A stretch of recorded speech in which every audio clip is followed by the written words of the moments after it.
সুধিলে যে যোনে সৰু বিজনেছ ষ্টাৰ্ট কৰিব বিচাৰে বা স্মল বিজনেছ বা মিডিয়াম বিজনেছ কৰিব বিচাৰে সিহঁতৰ কাৰণে লাইক কিবা ইনিচিয়েটিভ আছে নেকি বা কিবা ইনিচিয়েটিভ ল'ব নেকি এই চৰকাৰে? আমাৰ এইটোৰ কাৰণে ভাল খবৰ আছে যে মই যিটো ডিপাৰ্টমেণ্টৰ পৰা বিলং কৰোঁ অলৰেডি এটা ফাণ্ড আমি ধাৰ্য কৰিছোঁ, কাৰণ আমাৰ এই চৰকাৰখনৰ টাৰ্মটো বা আমাৰ যিটো ফিনান্সিয়েল ইয়াৰ হিচাপে যদি চাওঁ, এতিয়া 25-26ত আমি আহিছোঁ ফিনান্সিয়েল ফিজিকেল ইয়াৰ হিচাপে, তো আমাৰ টাৰ্মটো ধৰক এইখন বছৰৰ মাৰ্চলৈকে আছে।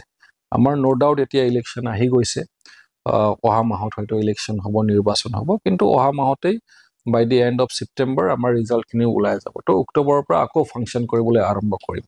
তো ভাল খবৰটো হৈ গ'ল যে এই ফিজিকেল ইয়াৰ, এই ফিনান্সিয়েল ইয়াৰৰ কাৰণে এটা এমাউণ্ট, এটা বাজেট আমি ধাৰ্য কৰিছোঁ মই চিড ডিপাৰ্টমেণ্টৰ পৰা, যে এণ্টাৰপ্ৰেনাৰশ্বিপ ডেভেলপমেণ্ট প্ৰগ্ৰাম EDP ট্ৰেইনিং।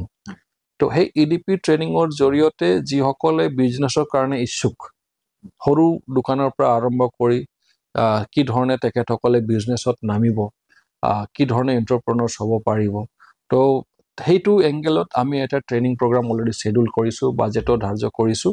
আৰু এই ট্ৰেইনিং প্ৰগ্ৰামটো এটেণ্ড কৰাৰ পিছত তাতে মানে মোক প্ৰথম কি ধৰণে বিজনেছ আৰম্ভ কৰিব লাগে, তাৰ বেচিক্সখিনি কি কি আছে, ডুজ এণ্ড ডণ্টছ কি আছে, কি ধৰণে বিভিন্ন ধৰণৰ ধৰক আমাৰ লাইচেন্সেই হওক, বিভিন্ন ধৰণৰ আমাৰ ৰেজিষ্ট্ৰেশ্যনেই হওক, কি ধৰণে এভেইল কৰিব লাগে, গোটেইখিনি কথা অনলাইন যদি আমি বিজনেছ কৰিব বিচাৰোঁ বা আমাৰ একাউণ্টছখিনি যদি অনলাইন মই মেইনটেইন কৰিব খোজোঁ, কি ধৰণে মই মেইনটেইন কৰিম।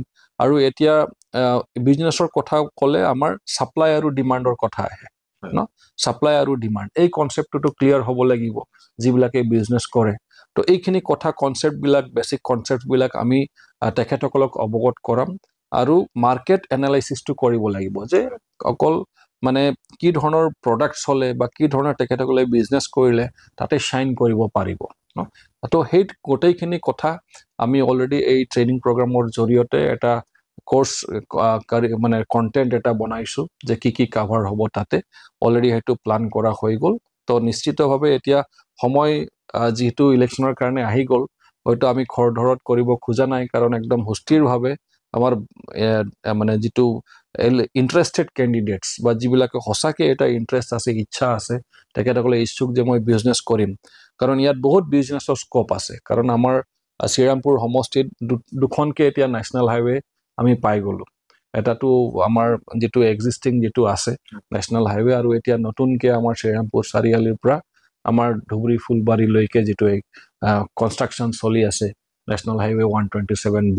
তো এতিয়া বোথ ছাইডছত বিভিন্ন ধৰণৰ বিজনেছ এষ্টাব্লিছমেণ্টছ মানে কৰিব পাৰে, বহুত স্ক'প আছে।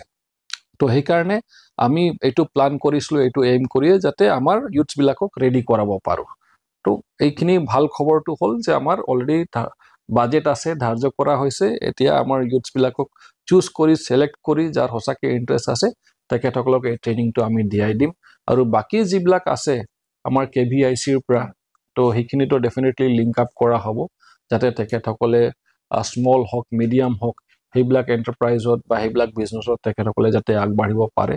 আৰু বেংকৰ লগত যিখিনি বিভিন্ন ধৰণৰ লিংকেজ যিটো কৰিব লাগে, সেইখিনি কথাও আমি কথা পাতিছোঁ, যাতে বেংকৰ লগত লিংকেজ কৰি তেখেতসকলে বিজনেছটো যাতে এনহান্স কৰিব পাৰে।